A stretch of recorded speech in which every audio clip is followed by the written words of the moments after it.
Muchas gracias por la presentación, muchas gracias por la invitación. Hoy vamos a hablar del eflecto inferior, básicamente cómo yo enfrento al paciente. Yo siempre parto, ese es mi Instagram por si alguien tiene alguna duda. Todas las presentaciones que yo hago agradezco a mis maestros, yo no sería nada si no fuese por la doctora Balcells y el doctor Marcos Sales. Yo creo que es muy importante agradecer a los maestros al principio porque al final ya uno se olvida y esto va para los becados. Y los que están buscando su fellow, yo creo que es importante ir a los congresos, conocer a la gente, conversar a la gente y eso te brinda apoyo. Yo llegué con Marco por un congreso en México y por eso lo conocí, así que muchas gracias a los dos. Y lo otro que siempre yo hice natación toda la vida y esta diapositiva básicamente es centrarse en un objetivo. El Phelps siempre centrado en la meta, entonces es súper importante ponerse un poquito de objetivos a corto plazo, por ejemplo en un año, y decir yo quiero hacer esto, y no estar mirando un poco al de al lado y estar diciendo, pucha, este opera más que yo, eh, o estar hablando mal del colega, porque es mejor estar en tu rutina y en tus cosas. Entonces, ¿qué tenemos que ver hoy? Básicamente un principio de anatomía. Recordemos que el párpado inferior es mucho más complejo, a mi parecer, que el párpado superior. Anamnesis del paciente, el examen físico, cómo se hace la anestesia precirugía, si vamos a entrar por piel o conjuntiva, si vamos a resecar, a transponer, ahora apareció también el lipofilling. Cuándo o no hacer cantopexia o cantoplastía, el manejo de la piel, el uso de láseres, de CO2, de erbium u otras cosas de la piel y algunas complicaciones y el manejo de las complicaciones. Yo creo que la gran diferencia que tenemos los oculoplásticos versus los cirujanos plásticos, si me está escuchando algún cirujano plástico no es para ofenderlo ni nada, pero es que podemos resolver las complicaciones, ¿ya? Entonces, nos tenemos que acordar de que ahora ya no es solo resecar, sino que tenemos que ver en conjunto la anatomía del paciente y tenemos que resolver también el surco nasoyugal, que si ustedes ven el surco, por lo menos como yo lo divido, como me enseñaron, es hasta la mitad de la pupila y luego aparece el surco pálpebro-malar, ¿ya? Y acordarse también que muchos pacientes tienen estos malar mount, que es como un edema malar que después va progresando hasta el festón malar. Entonces, es muy importante eso, tratarlo como en conjunto y el objetivo de nosotros va a ser básicamente que esto se vea liso, plano, que no haya una transición entre uno u otro. Entonces, acordarse la anatomía del párpado inferior, esto como hay becado y todo, acordarse que hay distintas lamelas, la lamela anterior, la lamela media y la lamela posterior y que es súper importante al enfrentar al paciente notar que el canto lateral está un poquito del canto medial, porque si está al mismo nivel o más abajo, hay que pensar que el paciente puede tener un poquito de grado de ectropion. Recordar que hay tres bolsas, la bolsa medial, central y lateral, y que la bolsa medial y central está separada por el oblicuo inferior, porque si no vamos a tener un gran problema. Y también que dentro, si ustedes pueden ver la foto de la derecha, la bolsa central de la lateral, acordarse que está la prolongación aquí del arcus marginal y todo, y de la expansión arcuata, y que va a ser súper importante de soltar también eso durante la cirugía. Básicamente, también hay que acordarse que no es solo el párpado inferior y que más abajo tenemos varios compartimientos, ¿ya? Y sobre todo acordarse del SUF, que en algunos casos, si pueden ver la foto de la derecha, es bien, y si pueden ver esto que está acá a continuación, hay que acordarse del el espacio presigomático, ¿ya? Yo quiero que se acuerden de eso porque después más adelante vamos a ver algunas patologías que hay que diferenciar y cómo podemos arreglar también esto. Si se fijan acá yo les puse a la izquierda los superficial fat pads y a la derecha los deep fat pads. Básicamente como para que le tomen una foto y se los traten de aprender porque generalmente cuando uno hace el lifting del tercio medio tiene que ir con mucho cuidado y disecando bastante bien ese espacio. Entonces, volviendo un poco como a la clínica, acordarse que las ojeras o lo que el paciente llama ojeras nunca van a ser de una forma, casi todos son mixtas. Generalmente es vascular e hiperpigmentada.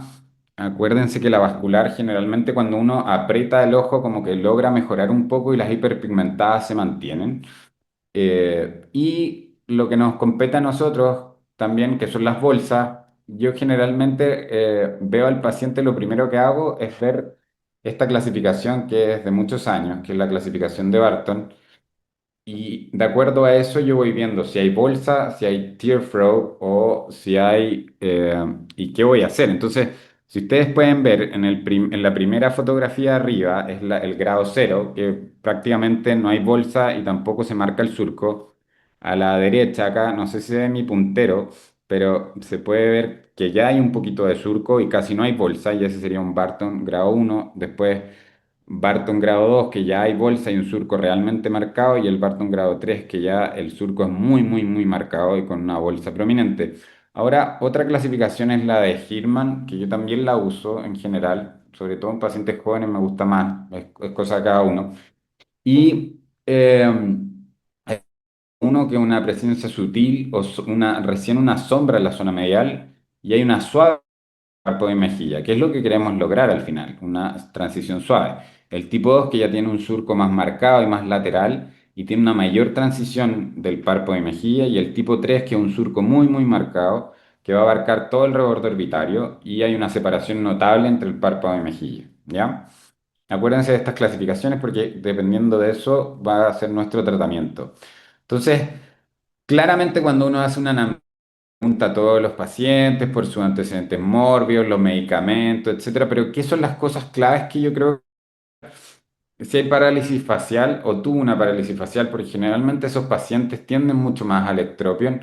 Si hay uso de ácido hialurónico, yo diría que probablemente un 60 o 70% de los pacientes que van a la consulta tienen ácido hialurónico y a veces ni se acuerdan, y sobre todo porque ahora sabemos que dura mucho más y migra.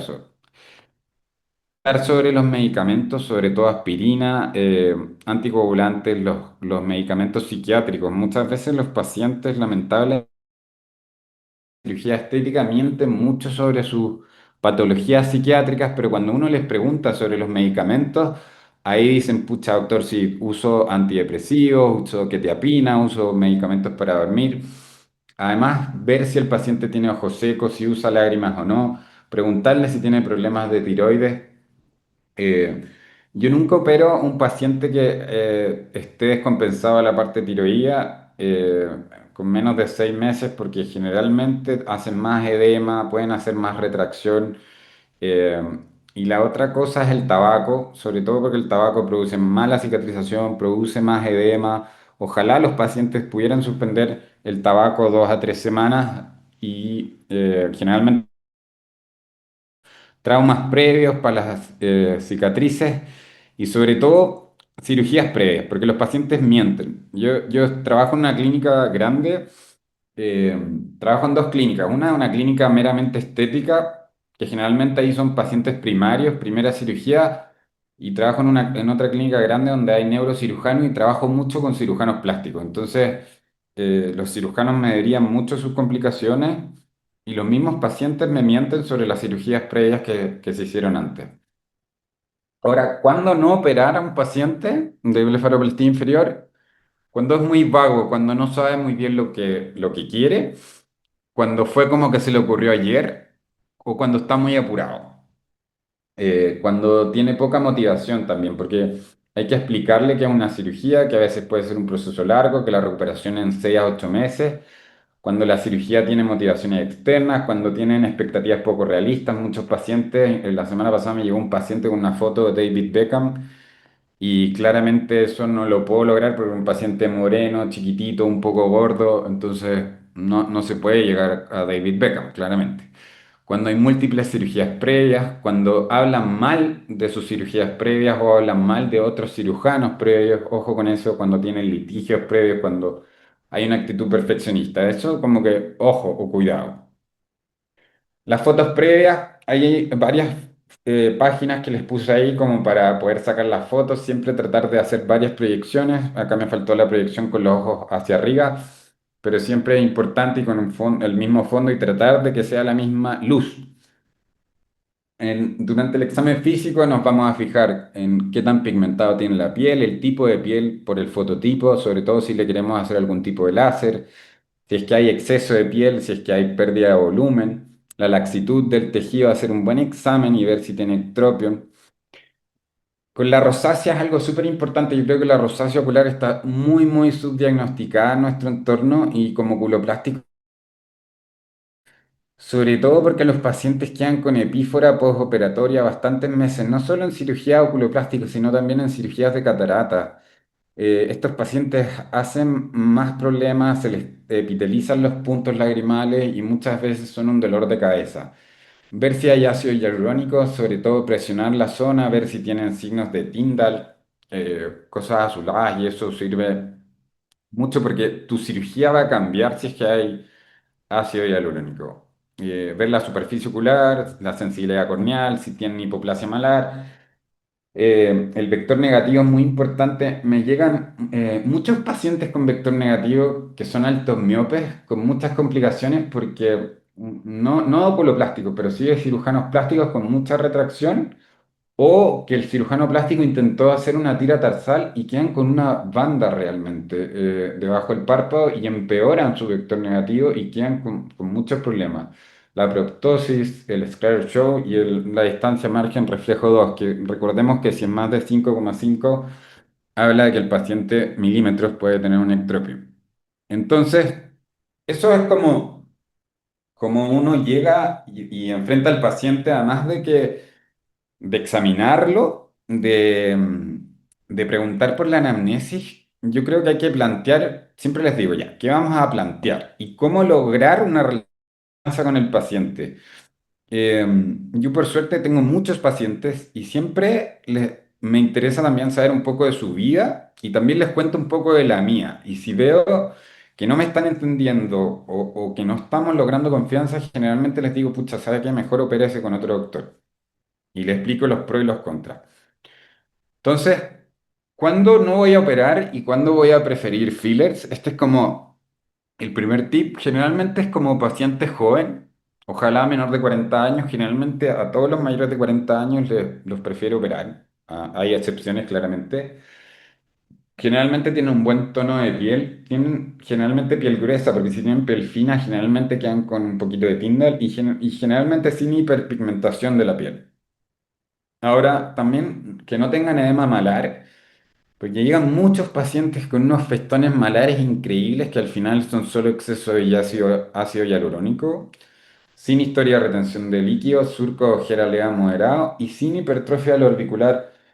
Lo de la hipertrofia del orbicular, la verdad, es un poco debatible, pero generalmente si pensamos que había que rellenar una zona muy pretarsal, se fija muy superficial, entonces generalmente eso no va a quedar muy bien, ¿ya? Entonces, ¿cuáles son las complicaciones? Ustedes se las saben: oclusión vascular, edema, hematomas, dolor, eritema, migración, nódulos, fenómeno de Tyndall, pero claramente eso queda para otra presentación para más extenso.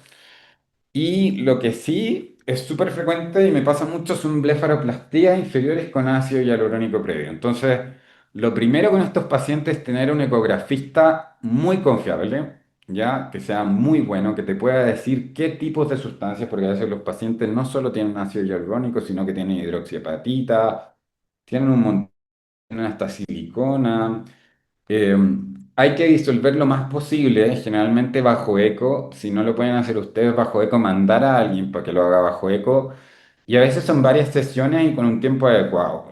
Hay doctores acá que recomiendan hasta 4 meses. En general, en España lo hacíamos como un mes después. O sea, lo citábamos, íbamos disolviendo semanalmente, unas 3 semanas y después al mes como que tratábamos de operarlo. Siempre tener hialuronidasa en el pabellón y explicarle al paciente que sus resultados pueden ser, la verdad, impredecibles, porque estos pacientes generalmente tienen más edema y a veces uno se encuentra que tienen súper poca grasa como para poder trabajar con ella en el párpado. Entonces, por ejemplo, esta señora se había puesto múltiples veces ácido hialurónico Por suerte no tenía mucho festón malar y claramente acá no solo le hicimos una bléfara inferior, sino que se hizo una reinserción de aponeurosis de ambos lados, hizo un lifting de ceja bilateral y además le hice una transposición grasa, ¿ya? Pero previamente disolvimos el ácido hialurónico tal cual les dije. Y lo que ven, si se fijan, no sé si se ve bien en la foto, pero acá de todas maneras igual se le marca un poco el surco. De hecho, aquí arriba me quedó un poquito marcado el surco y probablemente debería haberle puesto un poquito de lipofilling, pero todavía no me atrevo a usar mucho el lipofilling cuando hay mucho ácido hialurónico porque he tenido algunos resultados no muy buenos. Entonces, acá tenemos otro paciente mucho más joven, más encima dermatólogo, que se había puesto ácido hialurónico muchas veces y en toda la cara. Estaba buscando la solución para sus ojeras porque su jefa, que era una dermatóloga muy famosa de otra clínica, dicho que había que rellenarlo de nuevo, pero él quiso pedir una segunda opinión. Al final le hice una transposición grasa transconjuntival y él quedó bastante feliz con su resultado. Si ven, también igual se le marca un poquito el surco, pero la verdad fue un resultado bastante exitoso. Sí tuve que usar hialuronidasa en el pabellón también porque tenía muchísimo.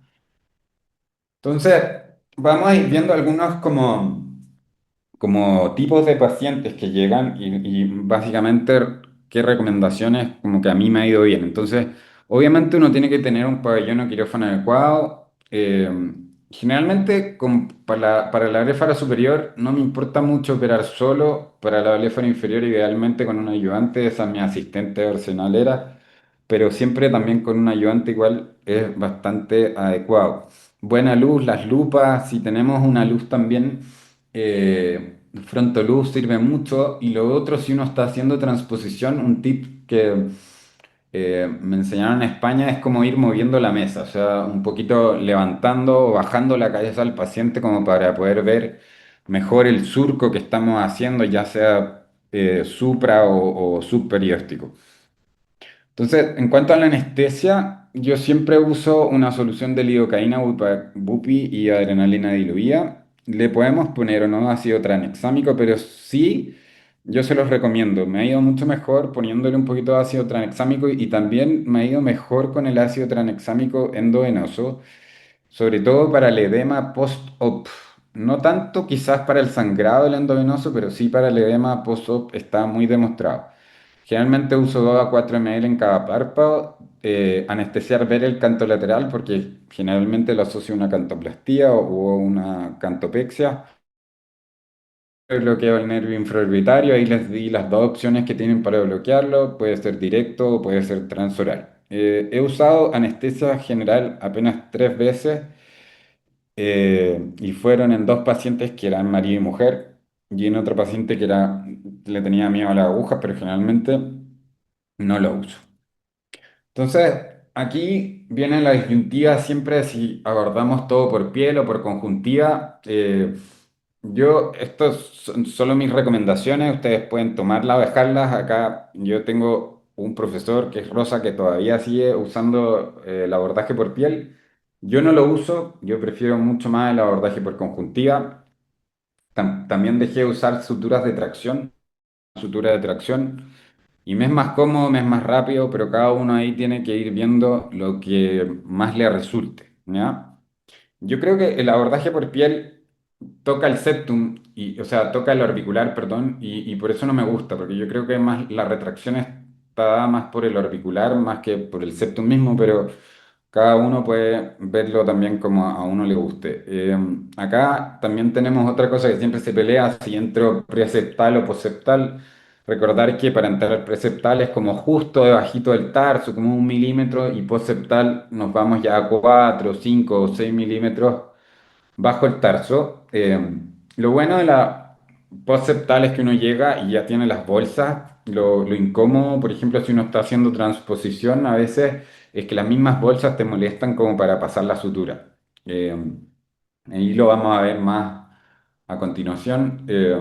Y acá nos vemos entonces en qué opciones tenemos, porque podemos hacer muchas cosas. Podemos resecar que soltamos todo el ligamento orbitomalar. podemos resecar más transponer, podemos solo transponer y también qué bolsa transponer.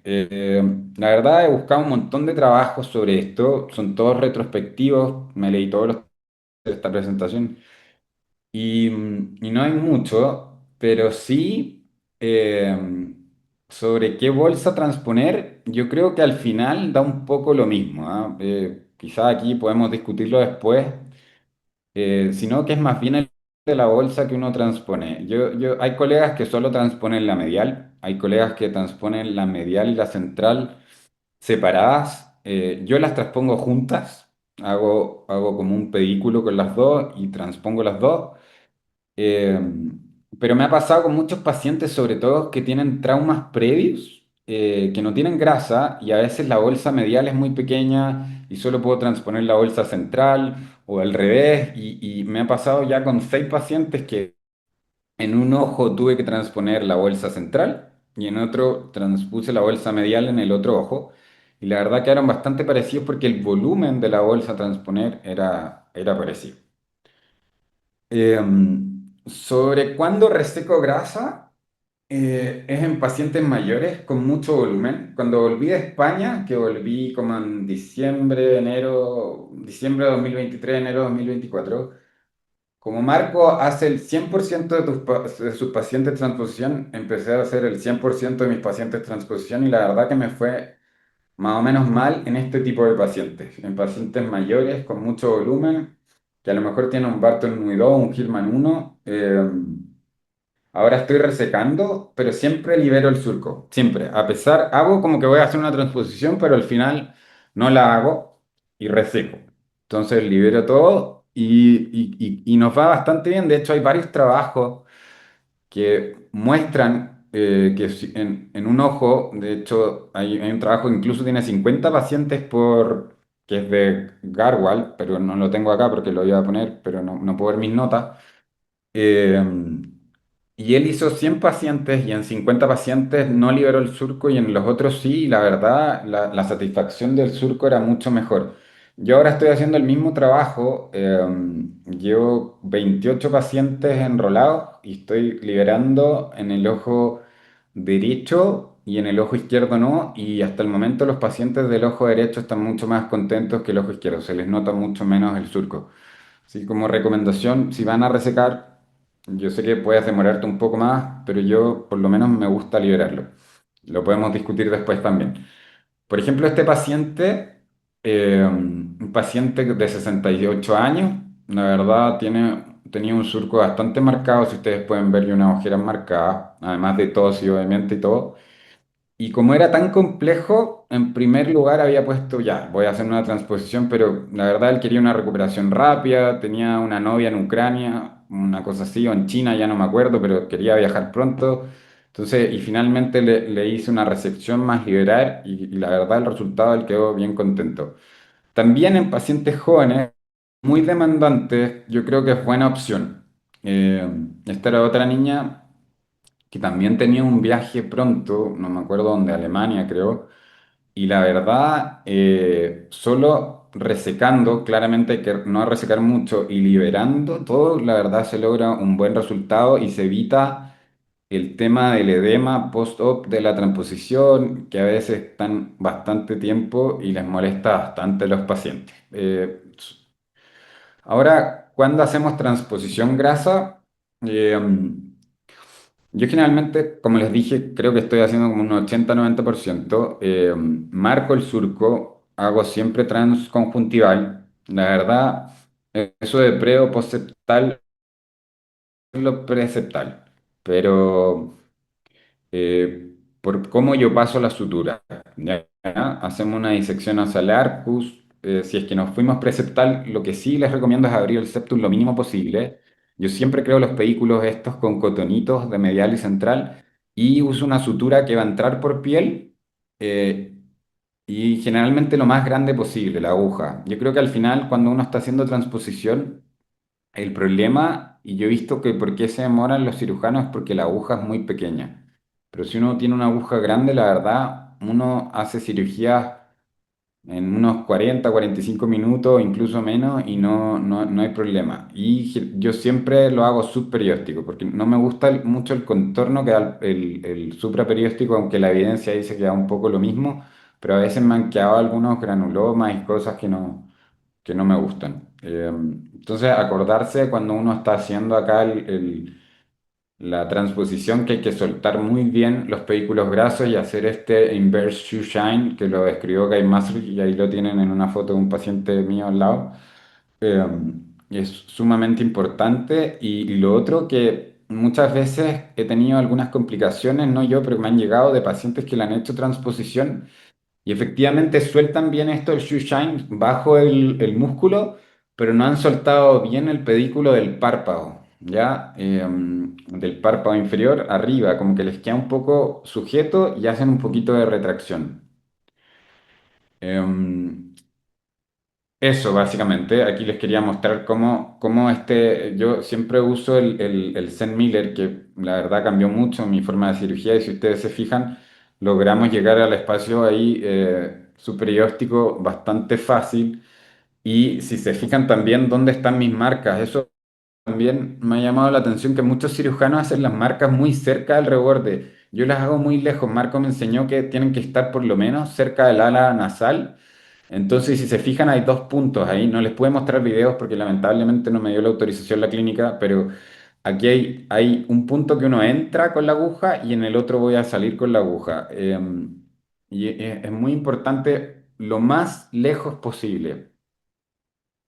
Entonces, este era el trabajo de Guy Masry que hablaba de la diferencia entre supraperióstico y subperióstico, pero la verdad aquí demostró algunas cosas, pero no fue nada significativo. Y decía que el subperióstico es un poquito más difícil, que es menos disruptivo en la anatomía, que hay menor sangrado, que el supraperióstico es más rápido, puede ser más traumático y contornos irregulares. La verdad no hay más trabajo al respecto y que hayan demostrado mucha diferencia. Yo creo, es una opinión personal, que sí hay diferencia. O sea, yo siento que subperióstico el contorno es mucho mejor, pero es una opinión súper personal. Ahora, ¿cómo fijamos este pedículo, cierto? Abajo puede ser externo o interno.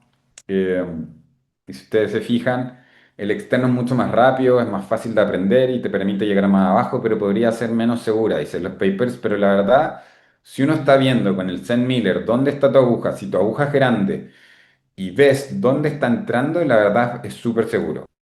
Interno reduce el riesgo, pero la curva de aprendizaje es mucho más difícil. Hay un montón de formas de fijar esto. Yo solo les recomiendo usar la que a ustedes más les acomode, ¿ya?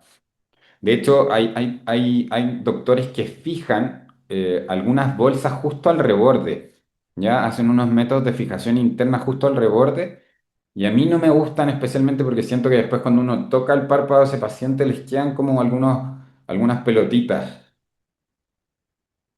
Entonces, en resumen, sobre la transposición, ¿cómo la hago yo? Y la verdad son los tips que yo le puedo dar un poquito, es lo que más hago. Siempre transconjuntival, transpongo la bolsa medial y central en conjunto. Me da lo mismo lo de pre o post-septal. Va a depender un poco de cómo salga o cómo yo vea al paciente. Eh, Preceptal me es mucho más rápido, básicamente cuando lo hago preceptal, porque las bolsas no me molestan en mis suturas, básicamente. Fijación externa, siempre hasta la ala nasal y les puse esto que no tiene mucho que ver con la transposición, pero yo lo aprendí con Marco, que siempre sacar la grasa nasal profunda lateral, porque es la que más nos queda. Uno saca la bolsa, que generalmente no la voy a transponer, ¿cierto? Y después uno puede entrar con un cotonito y hay otra bolsa más profunda, que esa yo les recomiendo sacarla porque generalmente es la que le queda al paciente y es la que el paciente dice, pucha, no estoy contento con ello, con mi cirugía. Entonces, si ustedes se fijan, con la transposición podemos lograr, y sin lipofilling, estos pacientes son sin lipofilling, un adecuado manejo y un soft de esto de transición de si se ven hacia arriba, los pacientes quedan bastante contentos. O como por ejemplo esta paciente joven también, que también tuvo una cirugía de reinserción de aponeurosis, pero superior, pero la verdad quedan bastante contentos y una súper buena transición y lo único que le dema un poquito mayor. También la transposición es útil en pacientes mayores y logramos tener bastante buenos resultados y sin lipofilling u otra cosa ayudante, como el caso que a mí usa siempre la transposición y el término trifecta y el lipofilling, ¿cierto? Entonces, pero yo también uso el lipofilling, cada vez lo estoy usando más. Yo creo que es como en un 5 a 10% de los pacientes en que veo que la grasa propia no sirve.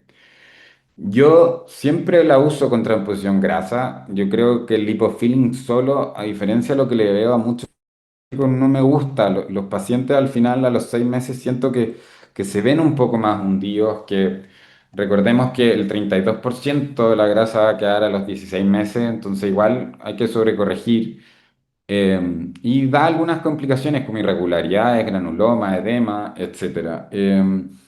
La verdad, por ejemplo, yo tuve este paciente, que es una paciente que es gerente general de un banco, que es muy demandante, con muchas expectativas sobre sus bolsas, tenía unas ojeras muy marcadas, y la verdad le hice una transposición con lipofilling y yo en verdad creí que quedó bien. ¿Sí? Ustedes pueden ver el resultado, la verdad es un bastante buen resultado, esto es como a los 3 meses por ahí, pero sin embargo, después, como al cuarto mes, ella me dice, mira, no sé si se nota, pero era muy demandante ella y se veía una pelotita y no sé si se ve mi cursor porque no me salió no sé por qué, pero no me salió la redondela, había hecho un círculo acá, pero bueno, ahí y en el otro lado también pueden ver, había otro circulito acá. Probablemente cualquier paciente me hubiese dicho, pucha, quedé bien, no sé, pero al final eso era porque del lipofilling me quedó un poquito superficial en esa zona y al final la reoperé y fui y era sacar literalmente una cosa minúscula de grasa y después la paciente quedó súper contenta y me ha traído un montón de pacientes más, pero ojo con eso, cuando hagan la inyección de la grasa, ojo con que no les quede un poquito superficial.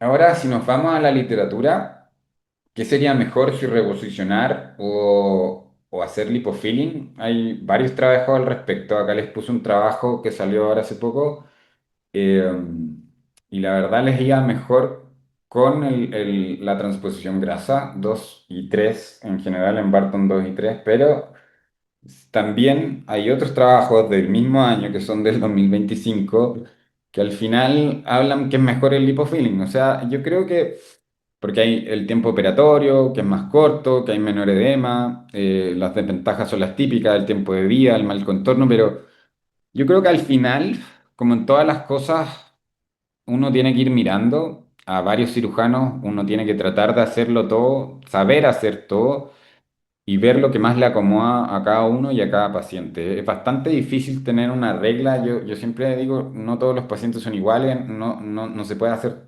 todo igual con todos los pacientes, entonces vean ustedes lo que más les acomoda y yo traté como de decirles un poco y ayudarles en su decisión, pero la verdad es que es lo que más le acomoda a cada uno. Sobre cómo prevenir las complicaciones, yo creo que esto es fundamental. La cantopexia, una vez hablaba con Natalia Casís y yo le decía, Natalia, yo generalmente hago cantopexia en todos mis pacientes, incluso cuando son jóvenes, y recordar que no modifica la forma del párpado. ¿Ah? Me llegan muchos pacientes postoperados, eh, o sea, se operan, tienen la retracción palpebral y otro cirujano les dice, arreglo, eso no sirve, ¿ya? Generalmente hay que hacer una cantoplastía y varias cosas más que voy a hablar a continuación, pero eh, no duran para siempre. Yo sé que a lo mejor, uy, se me está cayendo el internet, pero alguien está en desacuerdo, pero yo la verdad les digo, los pacientes quedan chinos 2 o 3 meses y después vuelven a su posición normal. Y aquí hay una pregunta que yo la verdad la traté de buscar. eh, ahora, de verdad, leí mucho sobre todo, pero no lo puedo encontrar. Si es que saco piel antes o después de la cantopexia. La verdad, eso sería súper bueno que lo discutiéramos porque muchos cirujanos lo hacen antes y muchos cirujanos lo hacen después. Marco lo hace antes, Rosa lo hace después, por ejemplo. Entonces sería muy bueno. Y si quieren ver las distintas técnicas de cantopexia, acá les dejé un paper en el Current Opinion que la verdad es súper bueno. Hay cuatro formas, que no era de la charla de hoy, pero está bien bonito cómo hacerla. Ahora estoy viendo, ya estamos terminando nuestra cirugía y siempre uno dice, chuta, ¿qué hago con la piel? Eh, Hay distintas formas de manejar la piel. El pinch, hay un rombo lateral que es el que más predica Gorka. Hay muchos pacientes que le hacen marcas como en una bléfara superior. El boomerang technique de Nabil Fakif, que la verdad lo hace él cuando no va a sacar bolsas. El láser de CO2. También tenemos el manejo si lo vamos a usar el láser de CO2 ahí mismo o posterior.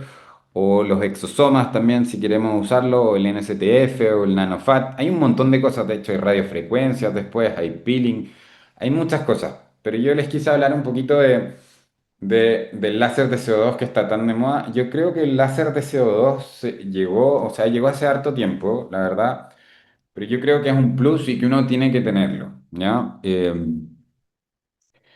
Yo sinceramente lo uso poco porque todavía le estamos cobrando extra al paciente en la clínica y es un costo mayor, entonces la mayoría de los pacientes no quiere usarlo, pero el corte es más preciso, hay mejor hemostasia, hay menor edema, hay mejor cicatrización, pero el riesgo es de hiperpigmentación, sobre todo en los Fitzpatrick más morenos, ¿ya? Ojo con eso.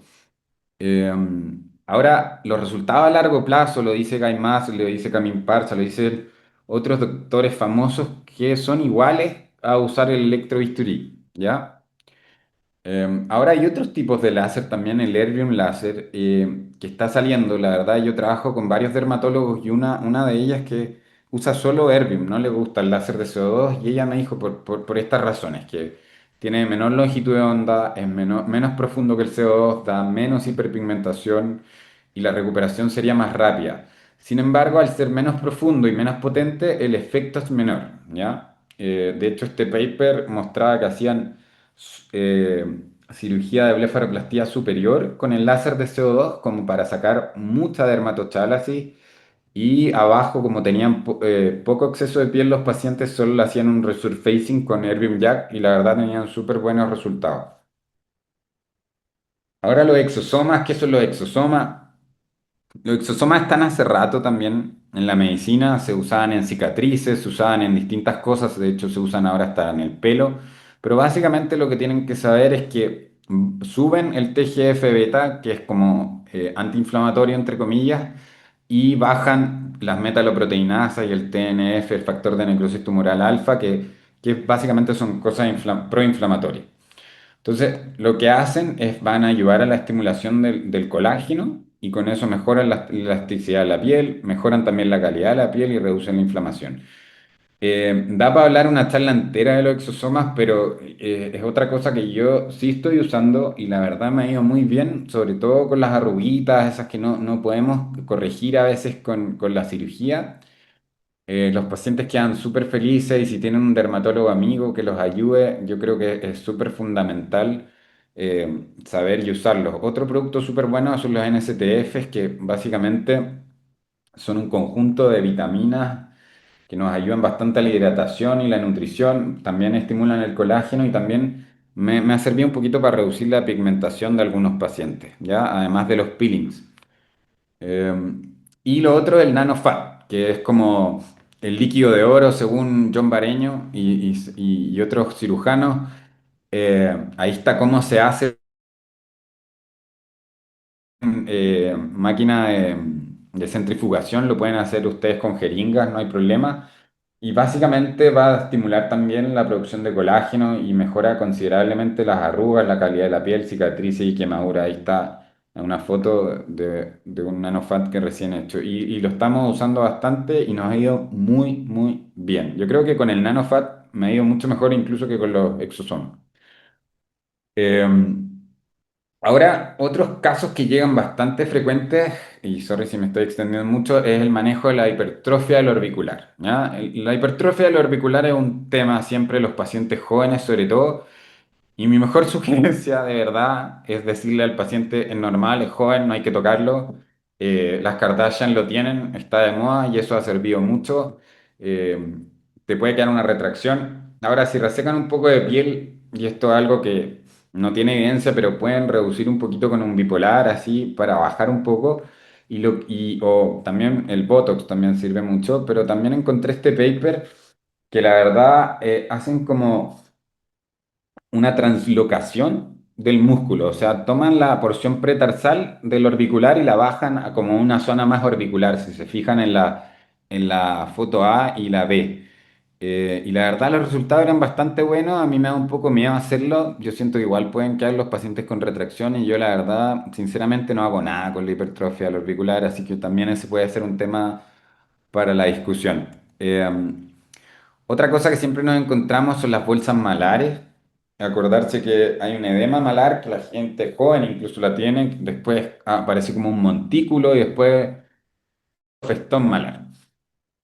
Son un dolor de cabeza, son en los congresos generalmente hay charlas solo de esto y la verdad es tratarlo.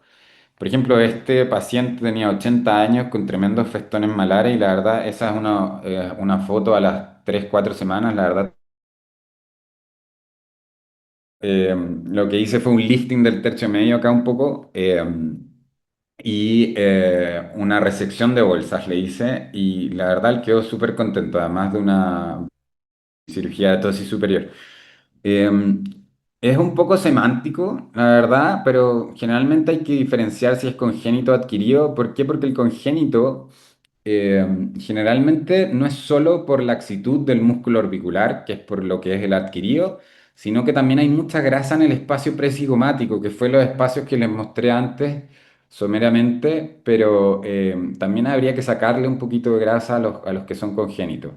¿Y cómo diferencio en si son congénitos o adquiridos? Hay un montón de test, ahí les puse algunos, como el apretar los ojos, si adquirido va a mejorar, obviamente, porque es por la laxitud del orbicular. Si yo tiro el párpado hacia el lado también mejora, porque es laxitud. Y el test de Botox me empeora a los adquiridos porque me empeora el orbicular.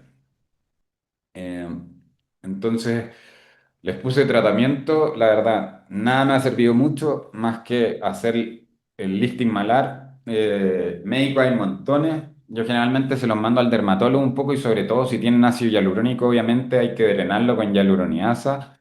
Pero generalmente lo que les hago es más que todo el lifting malar. Y lo otro, no hablé de la pexia al orbicular, se me olvidó antes, pero yo generalmente la uso poco, pero en estos casos la uso. No me gusta mucho la pexia orbicular porque da un poquito de edema postoperatorio y siento que al final se cae y dura poco, en mis manos por lo menos. Ahora, ¿cómo manejo yo a los pacientes postoperatorios? Generalmente reposo relativo, sin deporte 2 semanas. Hay que dormir con 2 almohadas los primeros 2 días, hielo, colirio mixto y cloranfenicol. También les dejo una cosa que se llama Traumel, que venden acá en Chile, que básicamente es árnica oral y sirve muchísimo. Así que no sé cómo se llamará en Perú, pero eh, es muy bueno eso, el árnica oral. Entonces, otra cosa que tenemos que hablar bien con los pacientes es de la realidad y las expectativas, ¿ya? Es cómo manejo las expectativas del paciente y cómo manejo mis expectativas. Porque hay muchos pacientes, lo más difícil es manejar las expectativas del paciente, pero también uno, los tíos. Eh, entonces es importante manejar nuestras expectativas y estar a veces conforme o no con nuestros resultados. Entonces, por ejemplo, esta paciente, una paciente inglesa que me la derivaron de Inglaterra, yo estaba súper feliz y dije, uy, me siento súper honrado, pero la verdad vino porque acá el seguro le cubre la cirugía y era más barata, no porque yo sea mejor. Entonces, lo que pasó fue que ella estaba tan feliz que ella se subió a Instagram, quedó súper contenta, pero yo no quedé tan contento porque la verdad, ahí si ustedes pueden ver, se le nota un poquito el tear flow y la verdad fue porque le vi tan globuloso sus bolsas que le hice una transposición, pero saqué, resequé grasa antes y me quedó muy poca grasa para transponer. La verdad ella está muy feliz, pero ahí están, les hablo un poco de las expectativas de cada uno y yo la verdad, por lo menos en mi clínica, yo siempre le digo a los pacientes, pucha, la verdad, quizás podría haber quedado esto, y los pacientes a veces lo agradecen, siempre y cuando el paciente sea obviamente sano mentalmente. Con lo último y para terminar, para ver si podemos dialogar algo, son las complicaciones. Y como les dije previamente, yo creo que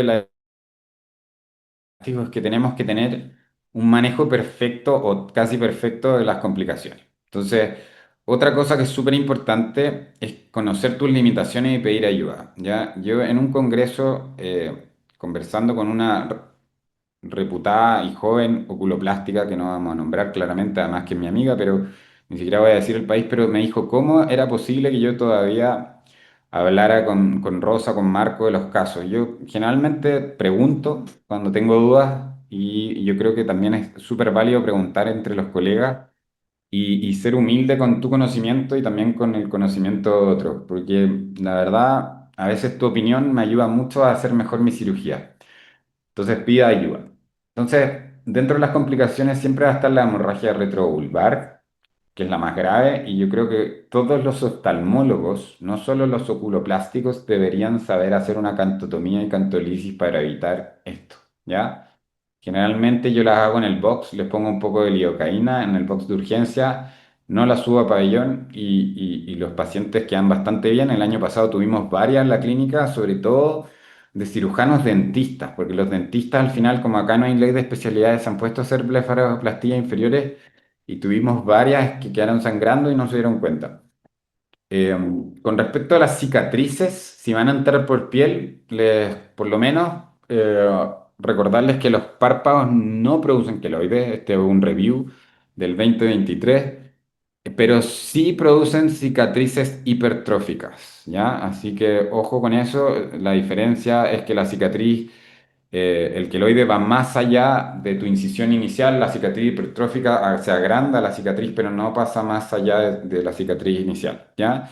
Y lo pueden tratar también con muchas cosas ahora en la retracción, pero más adelante. Entonces, la otra complicación que es la más fácil es la hipocorrección, y si ustedes se fijan en las diapositivas de acá, en las fotos de la derecha, la bolsa que más se queda y que se les queda a todos generalmente es la bolsa lateral. Entonces acá les vuelvo a recordar el tip de buscar la bolsa lateral profunda, ¿ya? Meter el cotonito y tratar de sacarla, porque generalmente los pacientes la notan. Ahora también puede haber la hipercorrección, si ustedes se fijan, hasta señora mucho y se ve muy hundida. Eh, como tip en general, los pacientes toleran mucho mejor, así como los pacientes toleran mucho mejor la tosis que la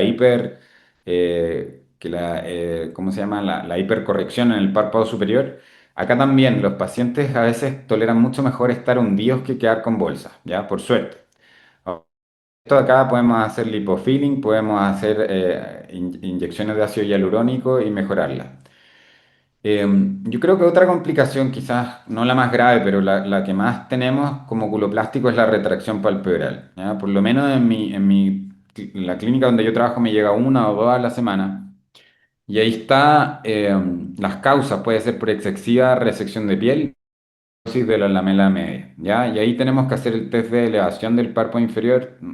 Obviamente todos ustedes se lo saben, pero levantamos el párpado inferior y si logramos llegar hasta el limbo superior, generalmente no era por fibrosis de la lamela media, porque si no, no llegamos. Eh, y acá pueden ver un paciente que no era mío, por suerte, que llegó a la semana de su cirugía con un ectropion, la verdad, bastante importante.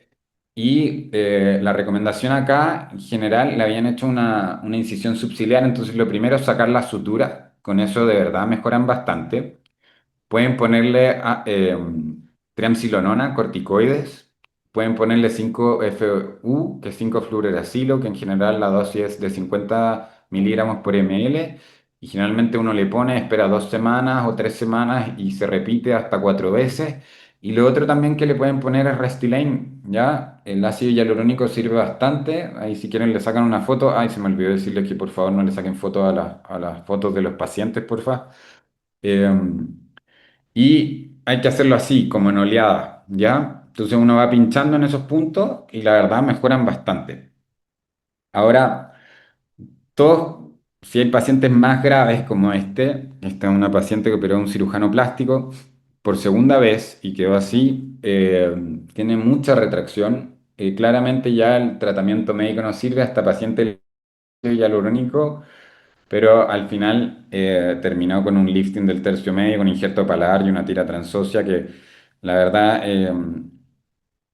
anduvo bien. Pero, y acá hay otro también que no lo quise operar. Este paciente al final no lo operé porque la verdad no tenía mucha conciencia de enfermedad. Este es como el típico paciente que la verdad está más preocupado de cómo se ve que de sus síntomas. Entonces...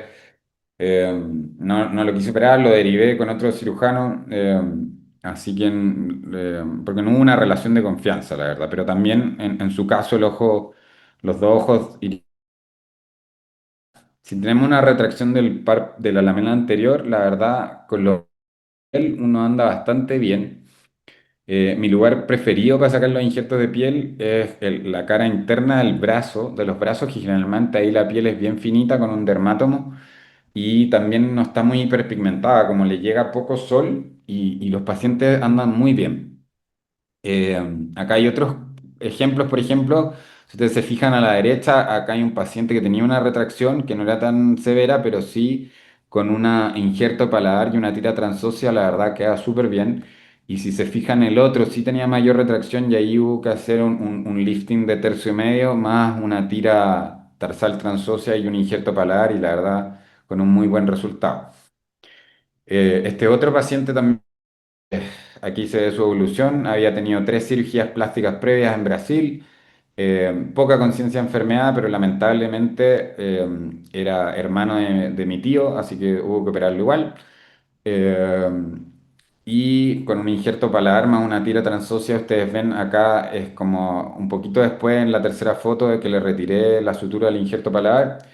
Y después ya como a las 3 semanas la verdad se veía bastante bien y hasta el día de hoy está súper bien. El otro ojo estaba bastante bien, fue solo el ojo derecho. Dentro de otras complicaciones, además de la retracción, acordarse de la diplopia. Ya, y el oblicuo, la verdad hay que ser súper, súper, súper cuidadoso, incluso con la vaina del oblicuo. Y otra cosa que es bastante infrecuente, pero se da hasta en el 5% de los pacientes que tienen nervios, ya. Si ustedes se fijan en este paciente, tiene dos nervios orbitarios accesorios, el nervio infraorbitario debería estar un poquito más lateral. Y este paciente quedó subcorregido y va a haber que reoperarlo. Y yo creo que fue por eso, porque la verdad, durante la cirugía era muy difícil no pasarlos a llevar ahí estamos esperando para reoperarlo. O el entropion. Yo tenía un entropion, ahora tuve un entropion por reoperar a una paciente que le había hecho una transfusión grasa y ahora la resequé. Y lamentablemente se equivocó con sus gotitas y en vez de ponerse mixto se echó otro, no me acuerdo qué cosa se echó, como lágrimas o algo, y me hizo un poquito de entropion.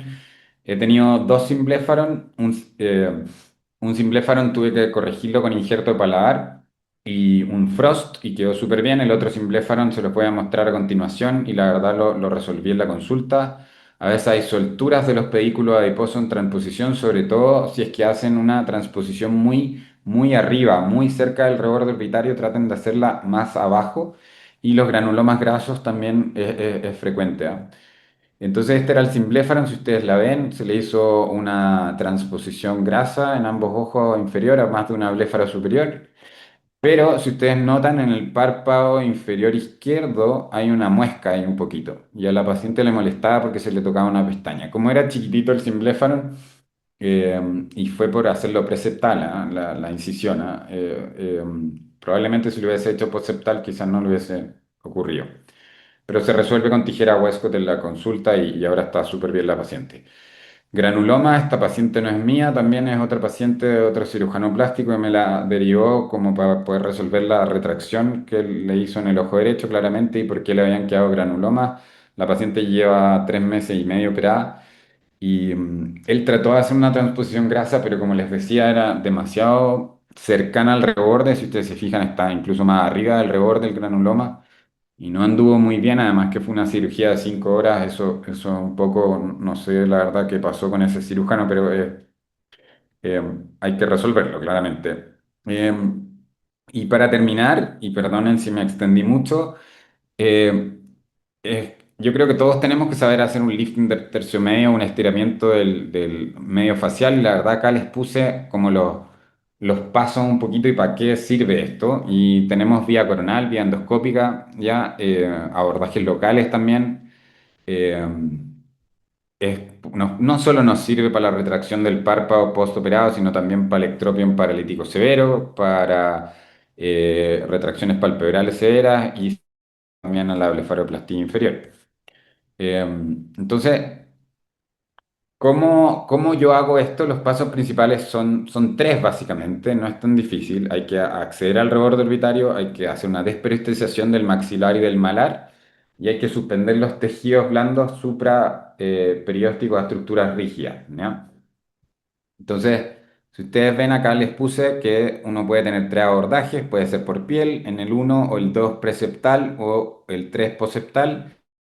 Si uno solo va a hacer un estiramiento sin blefaroplastia inferior, generalmente se recomienda el preceptal. Eh, Aquí están los dos, preceptal y poseptal.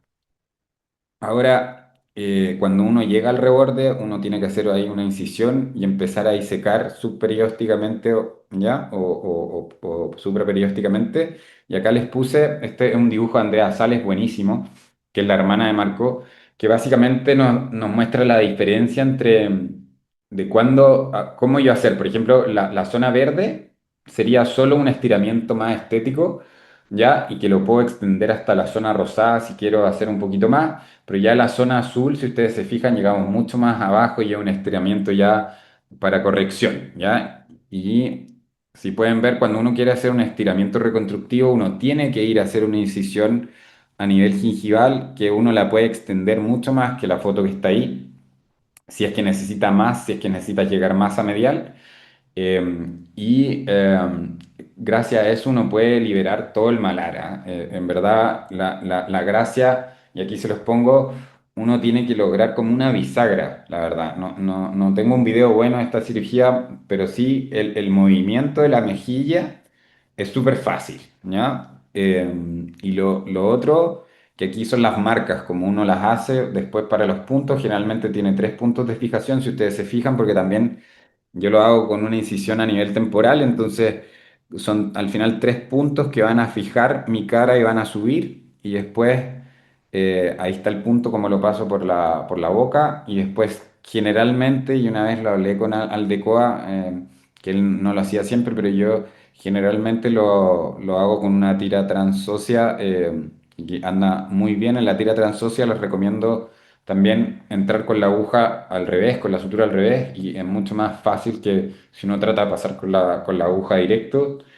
Eh, y si ustedes ven, los resultados son bastante buenos. Miren, el paciente queda bastante un poquito, bueno, queda un poco hipercorregido, pero ahí les pongo también cómo se saca el exceso de piel. Recordar que cuando una resección un poquito reconstructiva, entonces no podemos sacar piel directo del párpado inferior. Y ahora si ustedes quieren aprender bien a hacerlo, este paper es buenísimo de Marco del 2010, ahí le pueden sacar una foto del 2017, perdón, y sale paso por paso cómo hay que hacer el lifting del tercio medio y es muy, muy bueno.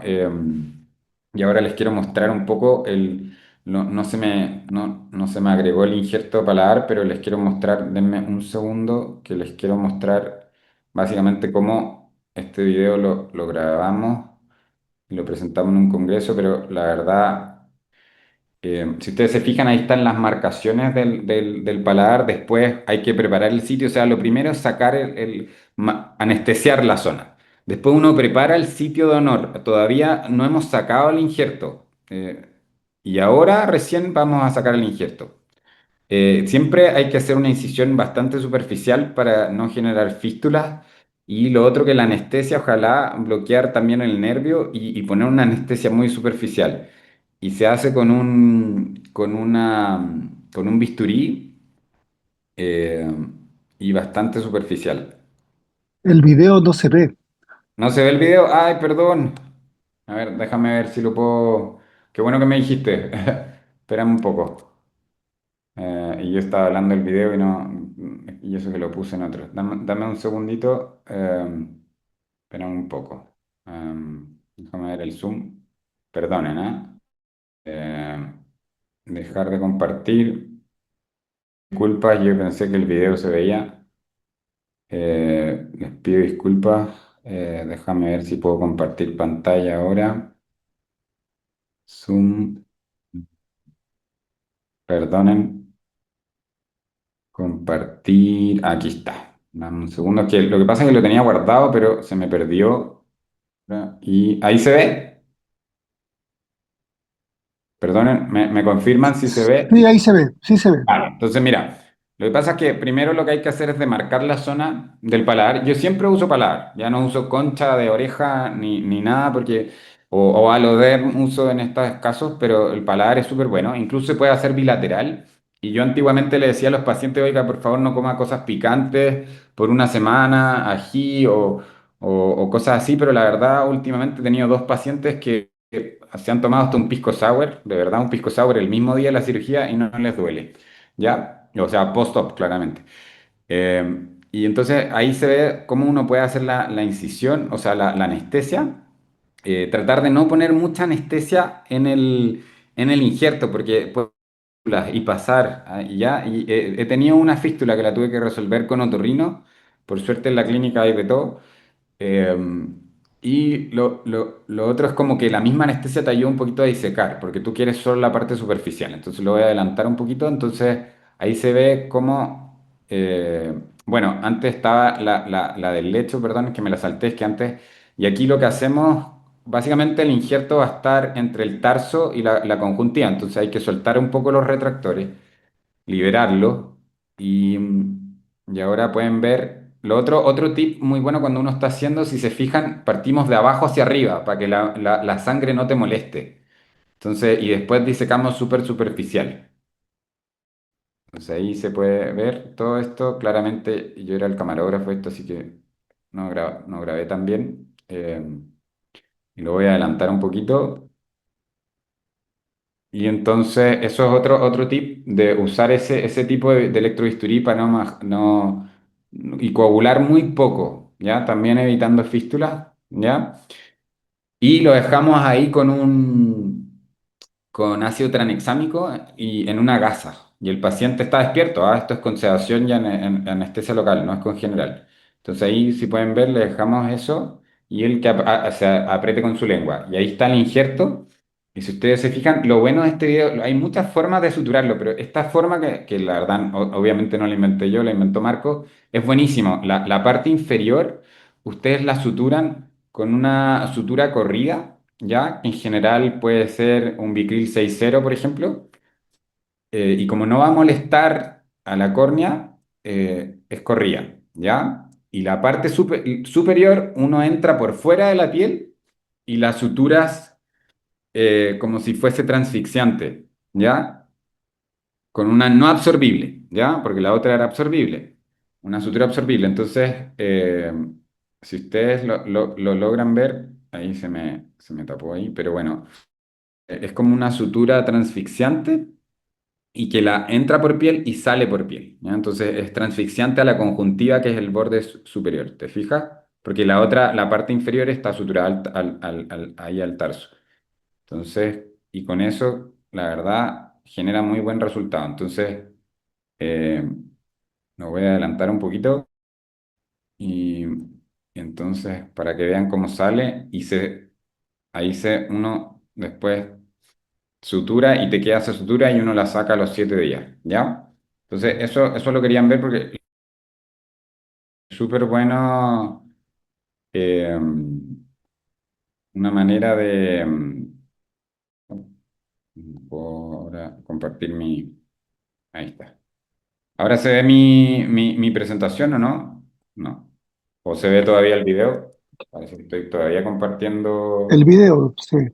Perdón. Un segundo. Dejar de compartir y les voy a compartir de nuevo la presentación. No, yo no le pego mucho al computador por si no lo notaron. Eh, Acá está, perdón. Ya. Y lo último que les quiero mostrar, porque ya les he dado la lata una hora, perdonen, es que no solo, o sea, ahí sí se ve, ¿cierto? Sí. ¿O no? Sí. Sí, Va, bacán, gracias, doctor. Esta otra forma que básicamente lo usaba en un solo paciente, yo la verdad no sé bien los resultados, pero la leí un día y dije, ah, la voy a probar, es bueno probar cosas, y hacen un flap desde tarso conjuntival, ¿ya? De arriba y lo suturan abajo. Y la verdad, el trabajo mostraba que andaba súper bien y la verdad es bastante más sencillo que hacer el lifting del tercio medio o poner paladar o otras cosas, pero ellos hablaban de retracciones más bien moderadas, ¿ya? Entonces, eso era lo que les quería comentar. Al final, les doy las gracias. Gracias por la invitación. Perdonen si me extendí demasiado. La verdad, traté de afrontarle como desde que uno llega al paciente a la consulta hasta que lo operamos, las distintas opciones que tenemos. No me quise meter mucho en el tema del láser de CO2. Yo creo que hay personas mucho más capaces que yo para poder hablarles del tema de eso, como el doctor Fontecilla acá en Chile o el doctor Daniel Páez que en Venezuela, que la verdad siempre dan las charlas, o algún dermatólogo experto. Yo me asocio mucho con dermatólogos. Generalmente no robo pacientes. Eso es como otro tip que doy. Por ejemplo, siempre le pregunto a los pacientes si tienen algún, algún inyector, sobre todo. Eh, ¿Cómo se llama? Algún inyector que les ponga Botox o algo y con eso no les quito los pacientes y me darían muchos pacientes para cirugía ¿cómo se llama? Los dentistas o cosas así y eso ha sido súper bueno, igual que lo trabajo con muchos dermatólogos por eso. Así que estoy viendo acá que la doctora Juliana me puso una cosa súper importante también que es indagar con los productos de naturista y todas esas cosas. Eso es súper importante también por el tema de la anticoagulación. El Ozempic también preoperatorio, ahora que todos los pacientes usan Ozempic también. Otra cosa que se me olvidó decirle, así que le doy la palabra, doctor Guamán. bueno, Alex, te quiero agradecer y felicitar por el tema que has expuesto de los tips en blefaroplastia, muy bueno desde el inicio de la anamnesia hasta el postoperatorio. Cuando hablaste de la grasa transpuesta, yo estaba preguntándome que algo que ya respondiste, si era subperióstico, submuscular o supraperióstico el que te gustaba, pero respondiste que era subperióstico. Me queda una pregunta que, ¿qué tipo de suturas utilizas para fijar la grasa en su nuevo sitio? Un monofilamento 3.0, un PDS o 4.0 generalmente. El 4.0 o 3.0, pero son no reabsorbibles, uso yo. Así me enseñaron. La verdad, Rosa usaba un Vicryl y siento que la aguja era muy chica, pero también puede ser seda 4.0. La verdad yo lo he visto que lo hagan con todo y a mí me sirve ese. Y generalmente no me irrita la piel del paciente también porque les dejo unos pedacitos de guantes aquí que parecen moco después y se los saco a los 10 días generalmente. No sé si el doctor Pedro Muro o el doctor Pepe Velasco tienen una pregunta o algo quieren afirmar. Gracias, Alex. Muy completa la exposición y muestra la gran variedad de técnicas que se pueden hacer para cada paciente. Y en ese sentido quería saber con qué frecuencia en el intraoperatorio tienes que cambiar tú el plan quirúrgico y por qué razón podría ser. Sí, como le dije, me pasa sobre todo en los pacientes que tienen traumas previos, ¿ah? Sobre todo fracturas de órbitas previas. Me ha tocado ver que no tienen a veces muy poca grasa y, y a veces tenemos que hacer lipofilling en esos pacientes o transponer la grasa que tenemos, básicamente porque muchas veces los pacientes no autorizan el lipofilling. Además que me ha pasado unas 2 o 3 veces que me dicen, pero doctor, ¿usted me va a sacar grasa del abdomen? Que usted es oftalmólogo, ¿usted qué está haciendo? Eh, no, eso no lo hace un cirujano plástico. Y lo otro que pasa mucho, no sé si pasa en Perú, pero acá en Chile, por lo menos La gente tiene poco conciencia y conocimiento de los oculoplásticos.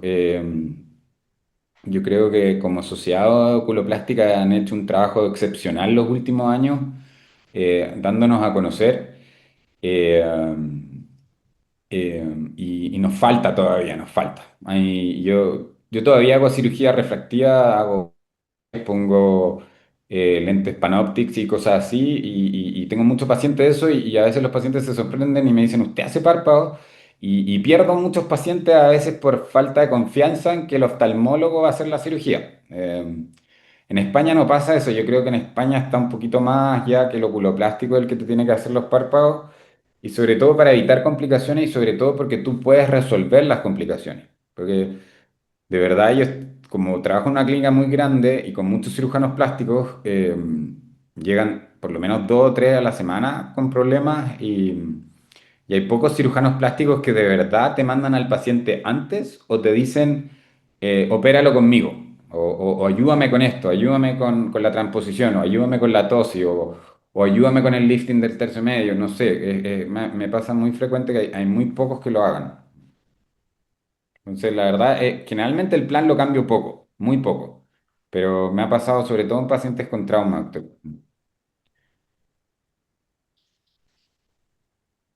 Gracias.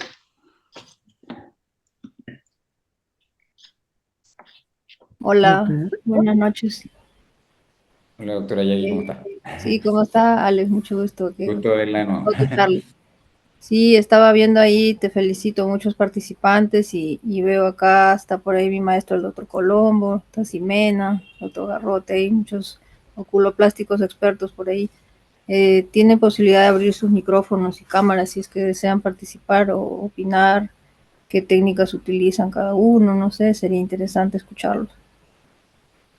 Sobre todo lo de la cantopexia, a mí me gustaría, de verdad lo busqué, si es que es Sí. antes la piel, sacar, resecar piel, antes o después de la cantopexia. Yo la verdad, yo lo hago después, ¿ah? Pero sería interesante ver lo que hacen todos. Y yo creo que es muy interesante ir a mirar. Yo he hecho un montón de observers, anduve en el Moorfields, anduve en otros lados, estaba yendo a Estados Unidos, pero es muy importante ver cómo la gente hace la cirugía, porque ya cuando ya tú tienes tu fellow y tus cosas, como que uno ya sabe operar o relativamente bien, o idealmente, no sé.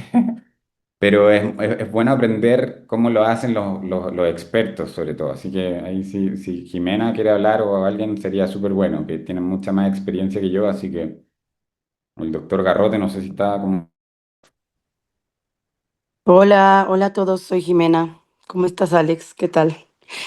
Primero, felicitarte por tu charla, realmente está buenísima y lo que más me ha gustado es que en la mayoría de los congresos que vamos, todos hablan de la supercirugía, pero no hablan de las complicaciones.